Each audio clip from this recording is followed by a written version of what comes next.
Cook and food থেকে সবাইকে স্বাগত জানাচ্ছি। আশা করি যে যেখান থেকে ভিডিওটি দেখছেন সবাই ভালো আছেন, সুস্থ আছেন।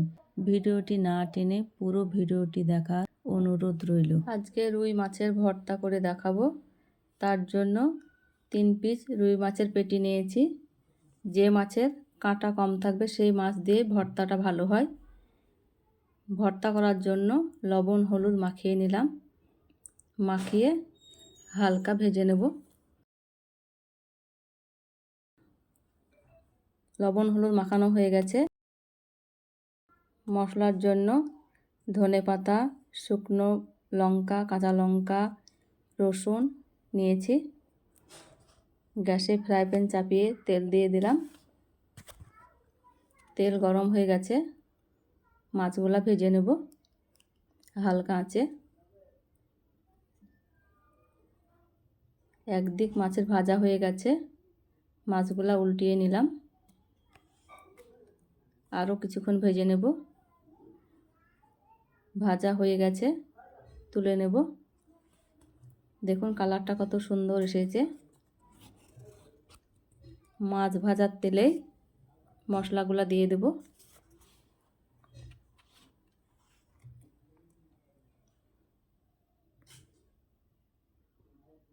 মাছ ভাজার তেলে পেঁয়াজ কুচি দিয়ে দিলাম।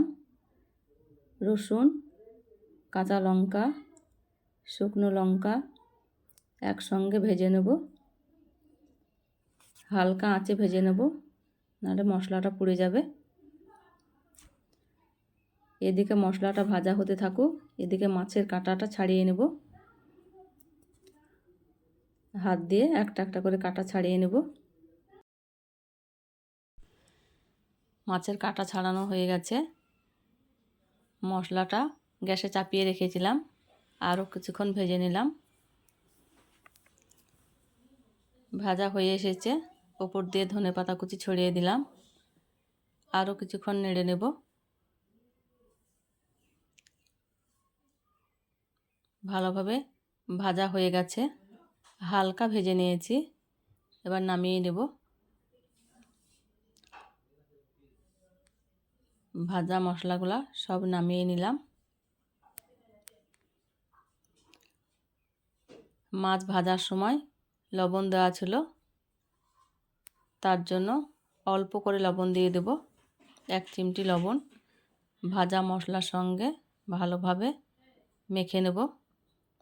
হাত দিয়ে চেপে চেপে মশলাগুলো মেখে নিতে হবে। হাত দিয়ে চেপে চেপে মশলাগুলো মেখে নেওয়া হয়ে গেছে। এবার মাছের সঙ্গে ভালোভাবে মাখিয়ে নেব।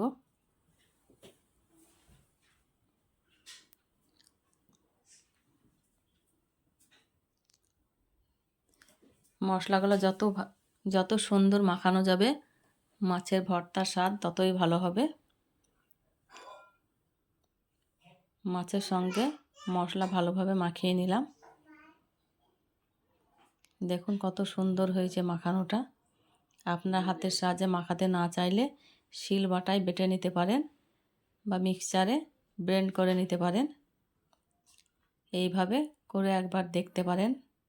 ভালো লাগলে লাইক, শেয়ার, কমেন্ট করে পাশে থাকবেন। খেতে তো দারুণ হয়েছে, অসাধারণ। মুখে রুচি না থাকলে এইভাবে করে দেখতে পারেন।